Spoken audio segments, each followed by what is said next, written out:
Do'stlar, bugun ozishligimizning ikkinchi kuni 122,5 kilo bilan boshladim. Rasmdagi holatim bu 90 kg. 90 kg ni maqsad qilganmiz. Xuddi mana shu holatga tushishga 4 oyini maqsad qildik inshaalloh. Bugun mana taroziga chiqdik. 121 kilo rovnani ko'rsatyapti. Kecha xabaringiz bo'lsa, birinchi kun 122,5 bilan boshladik tarozimizni. Xo'p, tarozidan keyin nonushtamiz, ovsiyani quymoq va bir chashka kofe. Xo'p, nonushtadan so'ng bego'y darushkada harakatlandik. Yarim soatdan ortiq harakatlandim. Xo'p, 200 dan oshiqroq kaloriya sarfladim. Bego'y darushkada yurgandan keyin hammaga mashhur Sangardak tomon yo'l oldik. Ishlarimiz bo'yicha ko'plab insonlar kommentariyada yozibdi. Qayta semirdingizmi, oza olasizmi deb, inshaalloh Allohning irodasi bilan albatta ozishlikka harakat qilamiz. Xabaringiz bor, 4 yil mobaynida minglab insonlarga ozishlikka yordam berib keldim.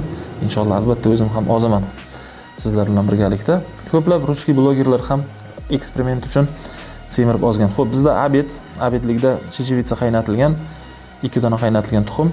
Abeddan keyin biroz vaqtimiz bo'ldi, telegramlardan bo'shab ozroq kompyuterni igra o'ynadik. Ko'plab kishi savol beryapti, bulg'ur qanaqa qilinadi, chechevitsa qanaqa qilinadi deb. YouTube kanaliga kirasiz, retseptlar bo'limi bor. O'sha yerda hammasini bitta papkada joylaganman. 40 dan ziyod ovqat xillarini tayyorlab ko'rsatganman. Borshni ham, chechevitsani ham, bulg'urni ham, har xil ovqat turlarini, ovsiyani quymoq ham qilib tayyorlab ko'rsatganman. Ovsiyani kasha qanday tayyorlanadi, hammasini tayyorlab ko'rsatganman do'stlar. Xo'p, bizda ujinimizda esa qaynatilgan grechka, 2 dona tuxum va ozroq salat. Ujindan so'ng bego'y darushkani yoqdim. Kardioni boshladim, xudosa. Rovno 3 kilometr yurdim, 223 kaloriya sarfladim. 33 daqiqa harakatlandim bego'y darushkada. Soat 10 takam 11, endi esa uyquga yotamiz inshaalloh.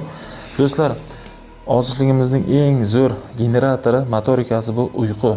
Uyquni yaxshilang, soat 23 gacha bo'lgan vaqtda uxlang. Xudo xolasa zo'r ozasiz inshaalloh.